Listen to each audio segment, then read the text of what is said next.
welcome everybody. And just by way of quick introduction, my name is Jared Olszewski. I live up in Brigham City. And so I was part of the northern area. And I was invited to be the district commissioner for the Old Ephraim district in February. So part of my reason for wanting to be part of this lesson or this session is because I'm still in that process of onboarding. I didn't get onboarded as a unit commissioner, kind of a self-starter, just went and found all the training that. And the same thing here, there was process and talking, but as a district commissioner and not having had that as a unit commissioner, I think this is something that's very important.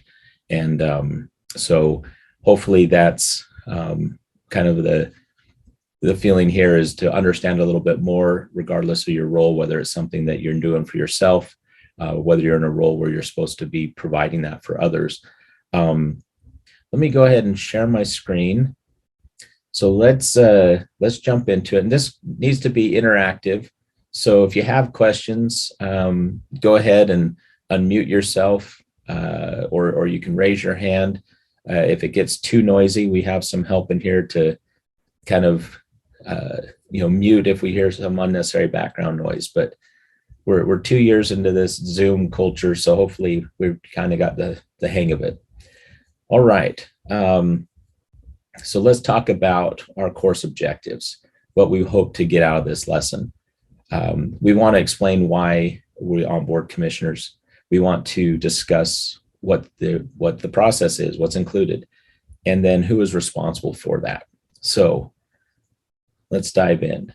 There's not a lot of slides. National has provided the slides and locked them down. So if you're expecting flash and pizzazz, I would have liked to deliver a little bit more, but we're kind of plain and simple today. All right. So, we talk about every youth deserves a well-trained leader. And, every leader deserves a well-trained commissioner. That's basically what it comes down to. And so a trained commissioner is an effective commissioner.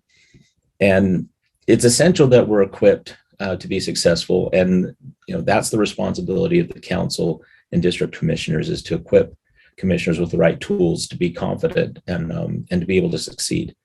So the development curriculum works to keep that message of unit service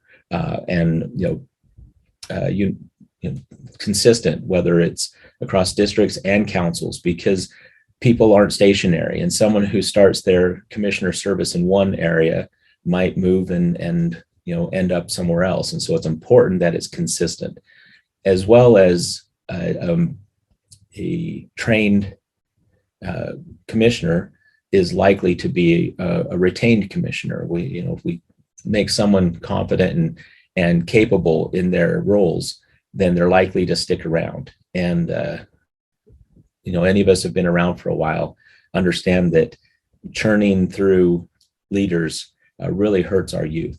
And even Alan's presentation just before, saying he went and got trained, and then he went to roundtable, got to wood badge, and it kind of cemented those feelings. So the same thing here. We want to make sure that we get people feeling confident. Now, commissioner training is very different from program leader training. We have different set of courses because our focus as commissioners is different from that of program leaders. Training for program leaders is to help them, and it focuses on delivering the promise of scouting to the youth through the scout program. Our training as commissioners is to help us focus on ways to develop program capability to the unit by building relationships with unit leaders and becoming a resource for them as they find ways to strengthen their units. Now, I've found that, as a unit commissioner, while I've done my training, it's often been beneficial and to help with those relationships and to help with the be that resource, is to actually go and do the training, for that unit. So if you're doing a Scouts BSA unit, then go do the training for Scoutmasters and committee thing. so that you can pull from those elements as well as encourage them to get their training. So while we have our own to be trained, I think it's a great resource to be aware of what's involved in their training. So let's look at what that training overview looks like. Everybody needs to be registered, youth protection, and then comes the element of being assigned an onboarding coach. And we'll talk a little bit more about the onboarding coach and those roles and responsibilities a little bit later. But then we have this flow of how do we get that training and what are those onboarding steps. So part of that is getting our basic training and going through those modules. And you can do them in person, which really hasn't been available for a couple of years, but you can also do it online. And the online portion, again, it's nice because it's consistent. It's always there as a resource. And there's been a lot of time and attention and resources put to making that. The cool thing is, if you haven't been into the commissioner onboarding lately, everything's new. And you know that because everyone's wearing a mask in all the presentations. So you know it's current. In 10 years, when it's still wearing a mask, you'll know it's time for them to update it again. But right now, you know it's all current and relevant. And I want to show you real quick where to find that information. So, okay. So there's a couple of places. You can go to the scouting.org/commissioners, and it takes you, to this page where you can go into commissioner development, and there it gives you your basic training, which will actually push you over to your my.scouting. And when you actually come into here, you'll see those online options and kind of the purposes, the instructor led, and then we'll talk about these onboarding sheets in a little bit. So if you're responsible for providing, or by assigning onboarding or to make sure that's being done for unit commissioners, roundtable commissioners, this page of the commissioner basic training from commissioner development is where you go.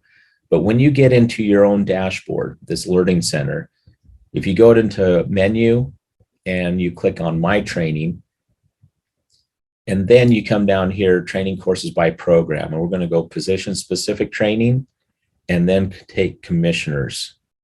And it'll pull you over here and it'll give you the catalog of what is available for your role, whether it's a unit, district, roundtable, and wonderful modules. Like I said, everything right now is new because everybody's wearing face masks. So that's fantastic. And it is really good training at your own pace, but this is always there. And if you have the opportunity to go to some in-person, that's great. There should always be a training element of your commissioner staff meetings as well. But if you're going to be an onboarding coach, and this is something that I would recommend showing those new commissioners and helping them navigate to it. So, all right, let's go back to the slide.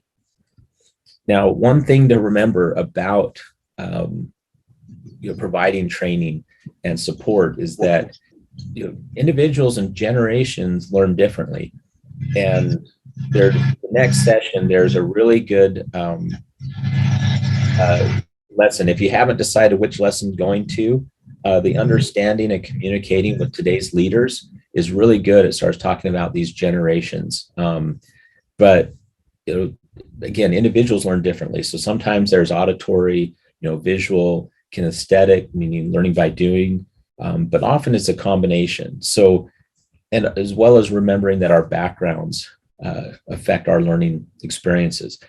So when you're conducting training, when you're interacting with someone in the onboarding thing, make sure you keep that in mind and be able to change your approach, and sometimes even in the heat of the moment, and you'll make sure that you're getting the positive response and engagement. What we're going to do is we're going to kind of review some of this stuff. So onboarding this says onboarding is the mechanism through which new commissioners acquire the necessary knowledge, skills, and behaviors to become effective. So part of it's training, part of it's orientation, but it talks about 4 distinct levels. And they didn't make a slide about this, so I kind of put this together because I think this is important, these 4 distinct levels of onboarding. So compliance is the lowest level, and it includes that teaching of the, just the rules and the regulations, help them understand this is what you need to do to kind of, the make sure you're covered, and safety is being followed, liability is lessened, all that fun stuff. So then this next level is clarification, ensuring that the commissioner understands their roles and providing those proper expectations. Often we're going to see that the commissioners come in, they're seasoned scouters, so they might know the base, they might know that the compliance issues, the rules and regulations. But now it's kind of helping them understand you're no longer a program leader. Let's help you understand what your new role is and set proper expectations for that. Our next one is culture, very big one. And as was discussed in the previous session, something that's been changing in our council here in Utah. But this is to help them understand, that what's normal and how to fit, how the commissioner fits into that delivery of unit service.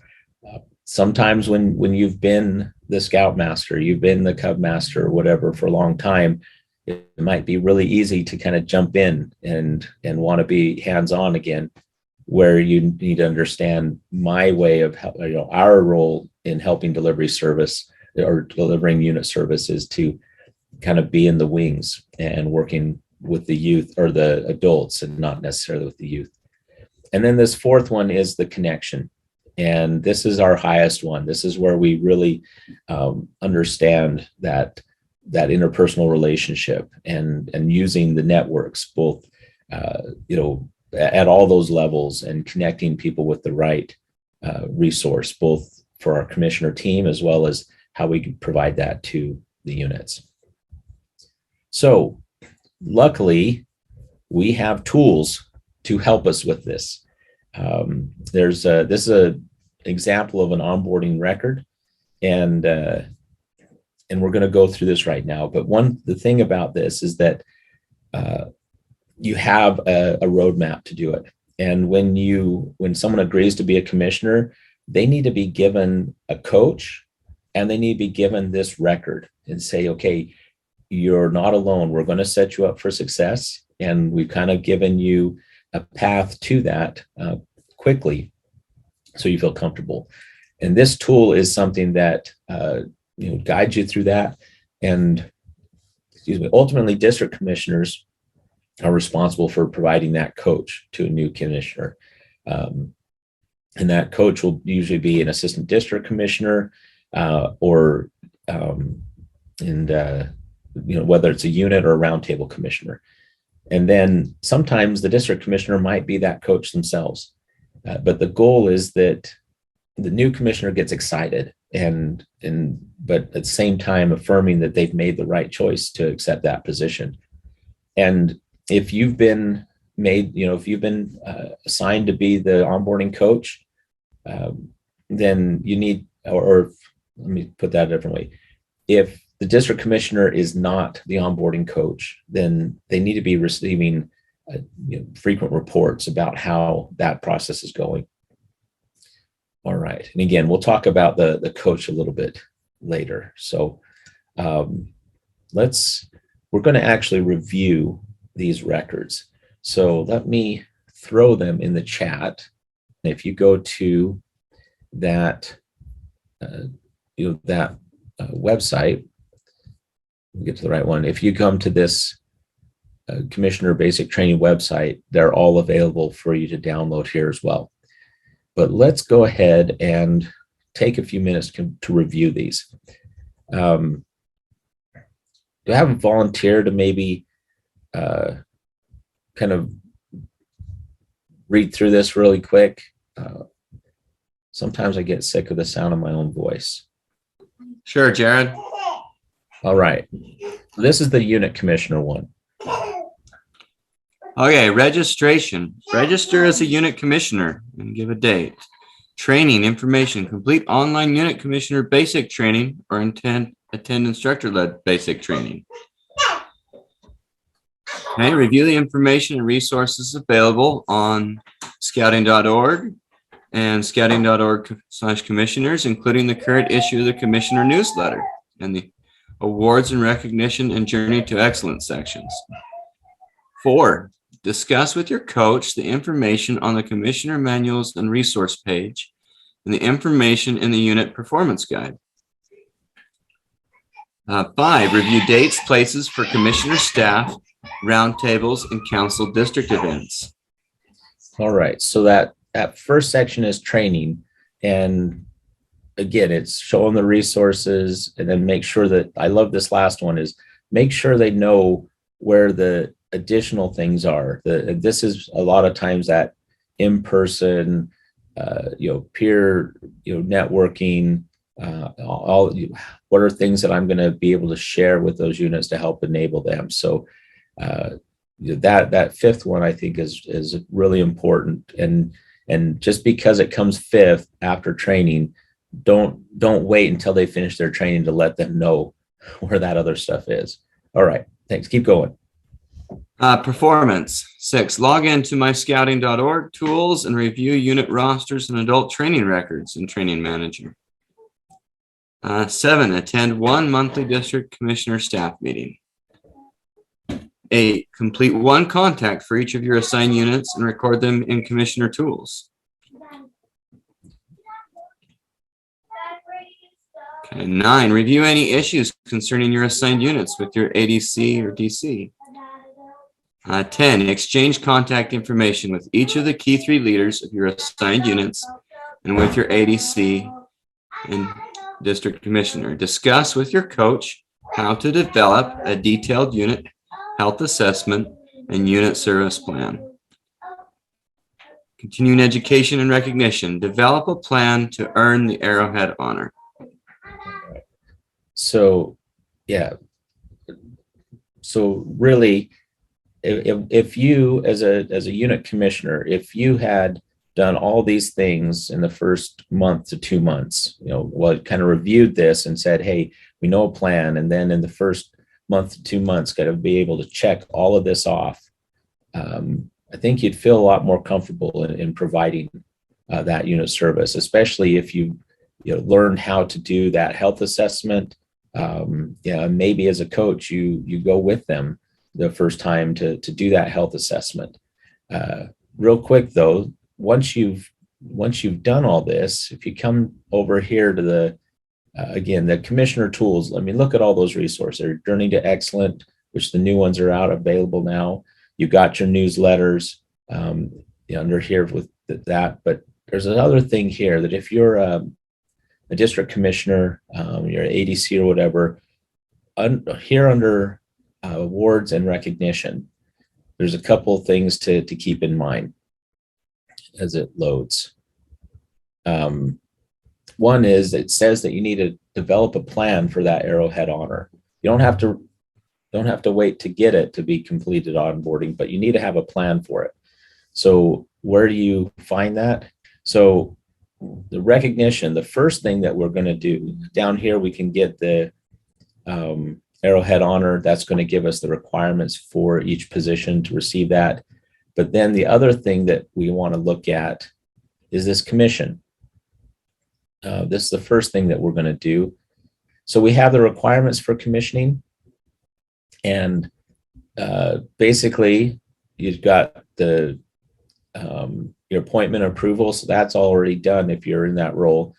You have that first part with the youth protection and the position specific, and then it's this orientation. And so basically going through the onboarding. And once you've done that, you've had that orientation and this onboarding, then you receive your commission.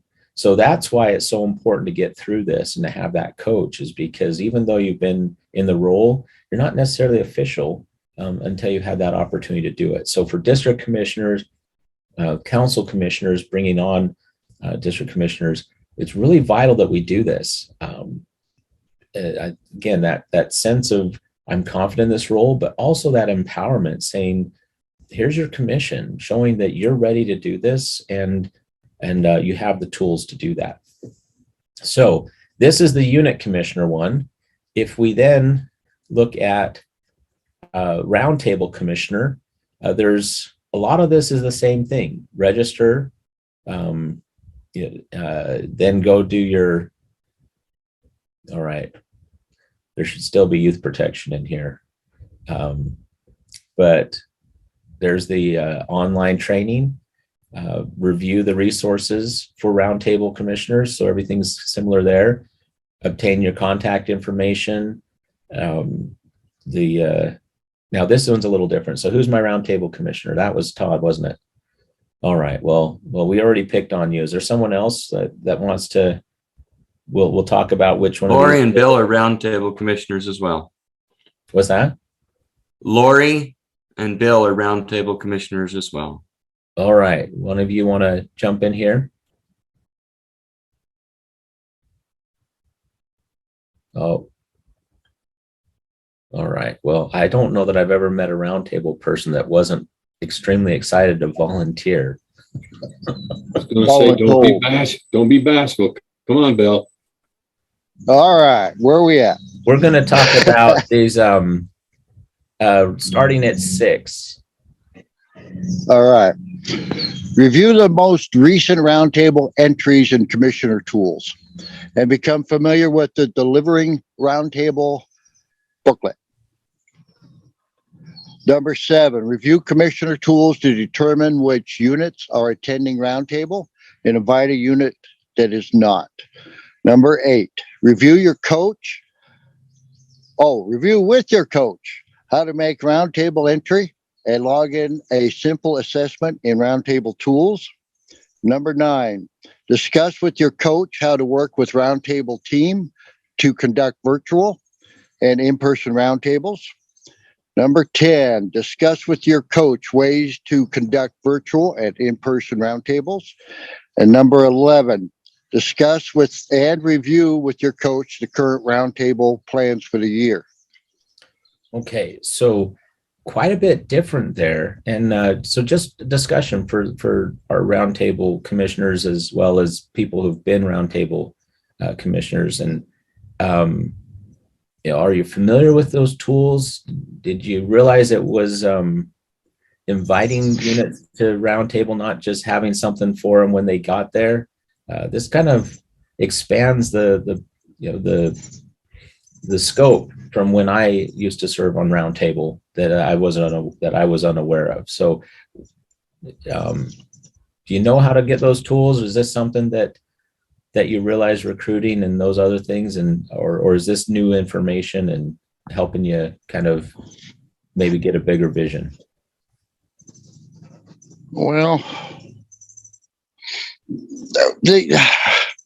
before 2020, the in-person roundtables were amazing, and it seemed to flow really nice. We had much better attendance. The virtual hasn't been great. Yeah. Their next session, there is a roundtable fundamentals as well, and virtual seems to be a little bit more focused. I don't know that conduct virtual was on this one prior to 2020, and now right.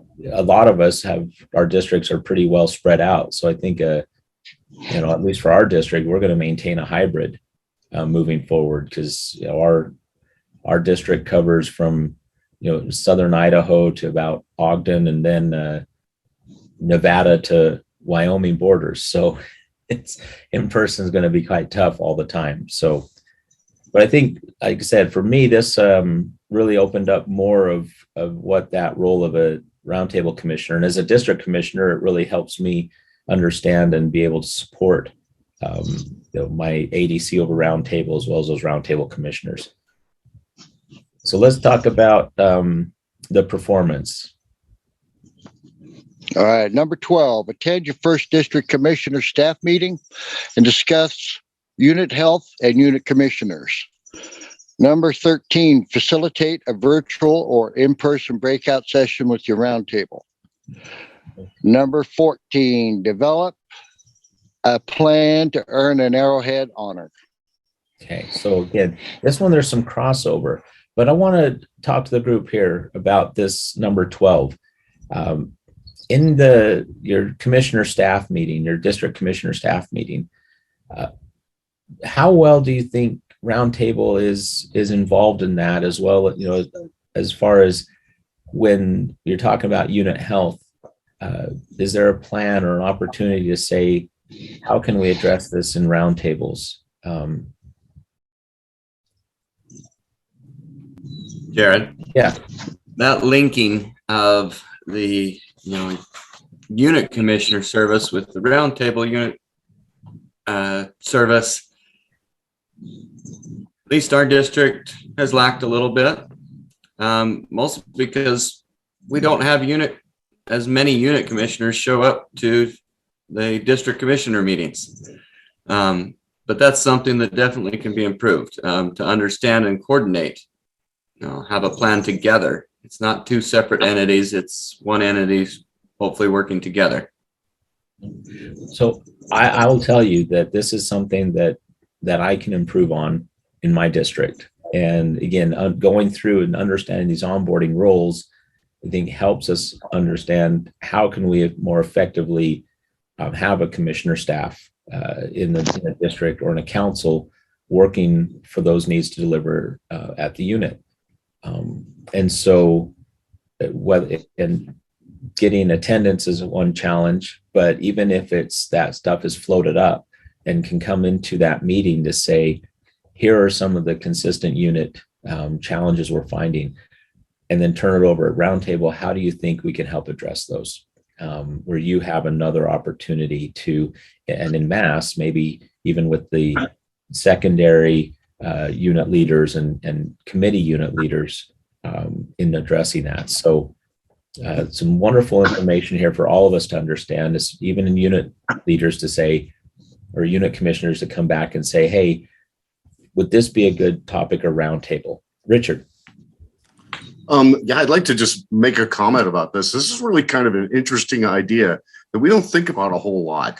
And I think it's because we kind of tend to stovepipe things, categorize them into their own separate area, and don't think about things as being connected.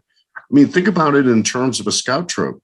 We know that earning merit badges, earning rank, going through the scouting experience, leadership positions are all linked together. But then we become adults and we're all doing our separate little things. But in fact, they all work together. I mean, not just the unit commissioners working with roundtable, but also the district commissioner and up to the council as well. And this all ties in with the online training as well. We're not just a bunch of stovepipes, and we're not living in that world. They all are intended to work together, and they work really well when you do. Yep. And that's the whole thing, is it's all interconnected. And that stovepipe, that siloing. And if we also just get caught in our own thing to say, well, this is how I used to do it.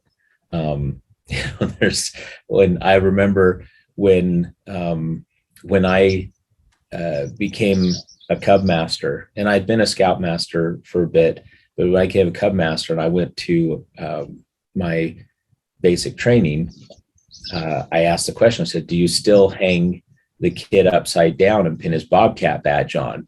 And because that's what I went through as a kid, and I hadn't been involved, my boys weren't Cub age yet, and all of a sudden the look of horror on the basic training staff, and like, no, that's hazing, it's endangerment. It's like, okay, we can't just rely on what we used to do. Even the program's changed so much in the last 5-10 years, but so even passing that information on here. But yes, it's all interconnected.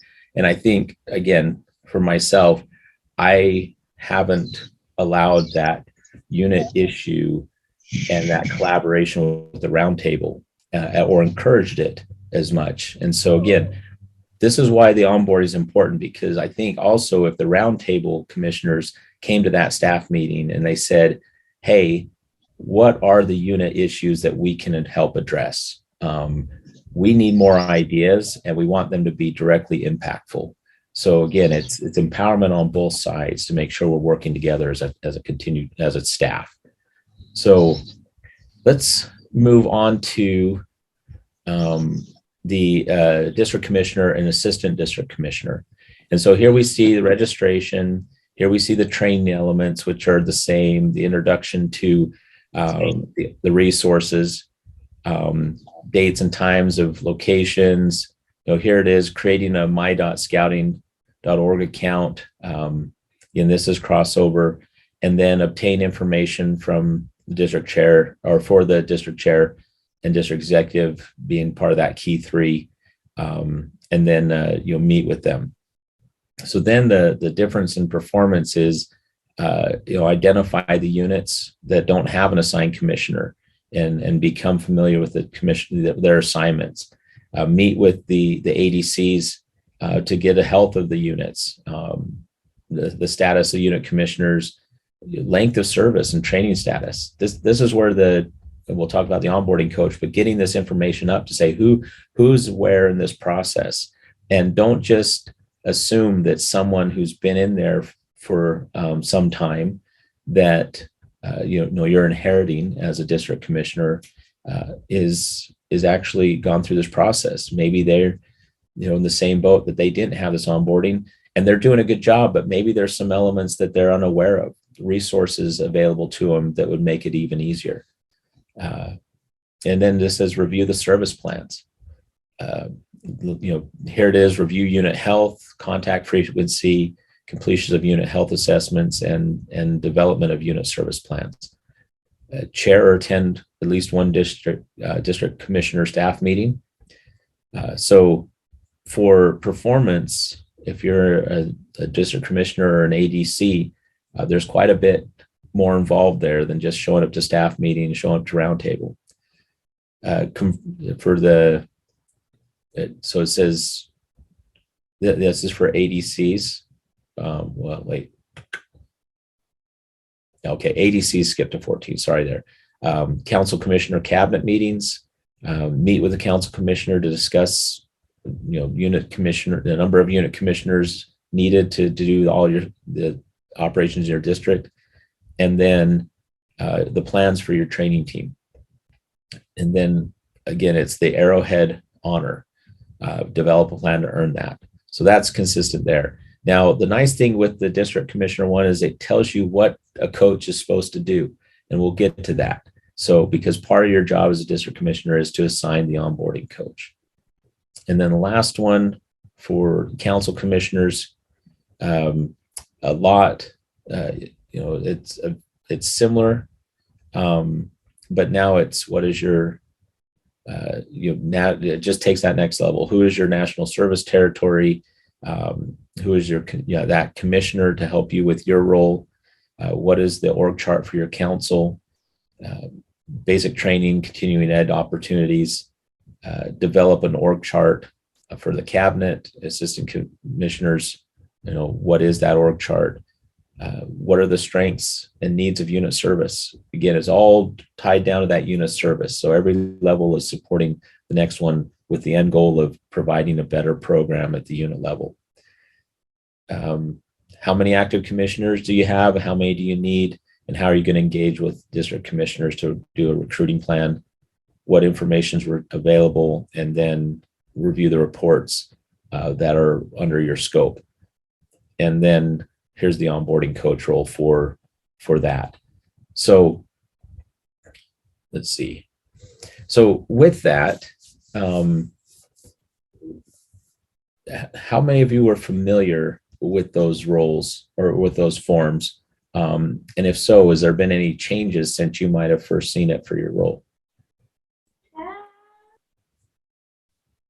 I'm familiar with them because I recently did it in the last year, so at least since they were updated. Nope, no worries. We all do it. Mine's a dog, not a kid. Sorry. But I kind of had to go through it myself. It's kind of new for a lot of commissioners. or maybe those responsible for it. Even my district commissioner didn't quite know the process, so we kind of went through it together. I'll tell you, I wasn't aware of it as a unit commissioner as much. But when I got into this role, it felt completely out of place. So it's like, I need to go absorb whatever I can. But I've also been one of those, my first training at 23, I became an 11-year-old scout leader, and my unit was kind of all over the place. And so I was asking them, well, how do I get training? And they're like, I don't know. We haven't done any training. And we were in the summer where our district didn't do roundtables for 3 months. So I was down at the council office picking up patches one day and saw a little thing about wood badge. And a week later, I was at wood badge. And because I thought I had a great program as a youth. I wanted to provide a great program as a leader. As a commissioner, I think it's the same thing. But again, just because we're trained, because we're experienced, doesn't mean we're trained and experienced as being a commissioner or in the current role. So this gives us that opportunity to say, what do you need to do? And again, or how can I support my new commissioners coming up? So district and council commissioner responsibilities, we have several tools at our disposal to help with those new commissioners be ready and able to serve and to be successful. And that's online training, classroom training, the training elements of monthly meetings, as well as encouraging them to be part of council level trainings like Commissioner College or national opportunities like Philmont. But these are important for the development of commissioners on our teams and the development of the relationships with units. But the most critical piece that we have is this onboarding process, because it identifies their training, the resources, and their roles. So let's move over here to the role of the onboarding coach. So again, the district commissioner is responsible for assigning a coach to each new leader, roundtable or unit. And so they can but the job of that coach is to form the relationship with the new commissioner and help them feel comfortable in their role. Coaching, mentoring, we've all learned that at various stages, and it's the same thing here. Now, anyone can be a coach the district commissioner or council commissioner can assign anybody of their staff to be a coach. And for some, it might be the commissioner that recruited that individual, because that relationship might already be there. It might be an assistant district commissioner that person reports up to. Or it might be, if you have an ADC for training, it might be theirs. The other thing is, it might be, the decision needs to be one that makes sense. Is there a relationship there? Will there be a relationship based on reporting? And maybe it's just that you have a really effective commissioner that's on the same level that would really help that person, know the ropes, and as well as being able to say, here's a great resource, and come to see my units and whatever that might be. Yes, Richard. Another thing to think about, especially those of you who are experienced unit commissioners, I just went through this because I just finished a few months ago onboarding a new commissioner. We are spread out all over the place. We are reforming. I took it upon myself. I was not assigned the job of being his mentor and coach while we were doing this. Consider that. If you see a new unit commissioner coming in there, we are thin at our district and council commissioner levels. And one of the reasons why, Todd, you may have been kind of forgotten in that, was because we are so incredibly thin. So please jump out there and help out. I mean, that's what happened with me, and it worked out really well. But we need to consider doing that and taking that little bit of initiative. And it's not really that bad either. I mean, it was actually quite a good experience for me. I learned additional stuff as a UC myself. And that's the other thing, is we should be learning in all directions, right? So even if you're a coach, your job is to guide and mentor, show those resources, but also ask questions of the ADC or the district commissioner that you're working with. Learn from that individual what strengths they have that then you can leverage as part of that district committee or commissioner staff. Now, part of the role of that coach is to really leverage that onboarding sheet and help them through that and keep regular contact to make sure that's progressing. You don't have to follow them in numerical order, right? They can complete them in any order as long as you know what's happening and helping them through that. And then just realize that it's kind of an on my honor system, like a lot of things that we do. So it's encouraging them to do it, but it's not saying, well, I need a 10 slide PowerPoint, proving that you've done it as well as you understand this process. It's that coach mentor type of role. And then if it's someone other than the district or ADC, then that information needs to be frequently passed up, the chain, so that they can know that if there's issues and what can, as long as people are progressing and making sure that they're going to be successful, we can help retain them. The units are being serviced. All right. So, Jared, may I ask just a question here real quick, or not a really question, but to Richard and Todd, hey, thank you for going above and beyond, because unit commissioners are needed all around the council right now. And as an ADC for the Weaver Rapids district, I'm responsible for 10 unit commissioners. And it's very, very important what we've just learned from Jared is to follow the rules and direction given through this course, that we report back to, like myself as the ADC, so that I can report back to the district commissioner and let the key three know what's going on with all of the units throughout the district. So that if there is help that is needed, that we can provide that help that they need. Because when you talk about a healthy unit, it's very important that as commissioners that we have an understanding, what are the needs of the unit? Are they in trouble? Do they need help? So it's important that we continue to follow through with the lesson that we've just been taught by Jared.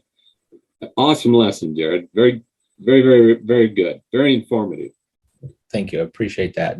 And I'm going to take that one step further is when I sit in meetings with the key three, the district chairman and by extension, when I meet with the district committee, they're asking, what are the needs of the units that we can help develop a program to support, whether it's camporees, whether it's trying to identify fundraising efforts, whatever it might be. And so they're constantly saying, what am I getting from the units, the unit commissioners? What are they floating up that we can not only just roundtable, but that when we're developing a district program, when we're going out to our partners, that we can make sure we're providing that support. So all that communication, and again, helping the unit commissioner understand what it is that they can float to us to make them better in their roles. So thank you, Larry, for those comments. So we're just right toward the end here. So let's review, make sure that we touch on our parts, and then we'll have some time for questions. But we talked about the need for onboarding commissioners, and hopefully we understand why that's so important to onboard. Be able to discuss what's included in the onboarding process. So there's a reason we went through all 4 levels is, again, the more we know about what everybody's supposed to do, then we know who to ask, we know what to provide. It's important to have that cross role visibility and understanding. And then who's responsible for onboarding? And it's the district commissioner, it's the ADCs, it's the coaches. And again, you might not be assigned as a coach, but if you see someone struggling, being able to reach out. I know I'll pick on Jimmy. Jimmy is one of my unit commissioners, and he is a rock star. And he doesn't wait for someone to point out a need. He's the one who's bringing it up and asking, where else can I help? And I think that's the thing is we might not have an official role, but we can always reach out and lend a hand when we see that's there. So with that, what questions you have or sage advice that you can pass along to the group before they kick us out here in 2 minutes? Well, I know I've been flapping my gums here a bit, but one thing that's kind of an unfortunate part of all of this online training is they don't get into the meat and the details. And one of the things that I found to be very important was I did go with Chad, the unit commissioner that I was mentoring, to his first 2 meetings. And we just didn't like drive there and then go home, and that was that. We actually kind of talked it over, kind of a brief back after it was done. And it helped him to be able to look at little details that he did not necessarily know to notice. I'll give you an example. The one thing that we talked about after our very first meeting, there we were, we sat on my back patio, and I said, so what did you see there? And he went through this kind of stuff, and there's so many adults, there's so many youth. And I said, did you notice that the senior patrol leader assigned a patrol leader to run the opening ceremony, and that patrol leader did it all? And he went, yeah, I guess he did. I said, now you know it is a troop-led unit. It is a youth-led unit. And that's how you can tell. Talk about those kinds of things. Look for those little details. It's important not to just go there and fill out forms, but to discuss this with your UC so they know to look for the details. Yeah, that's awesome. I think, yeah, that debrief and those little things that's all part of it. It's not just running through the motions. It's, are we embracing the spirit of what that role is? So, but I want to thank you for being here, taking time on a beautiful Saturday to be part of this and improve your ability. And hopefully this is something that'll help with the unit program. So thanks so much.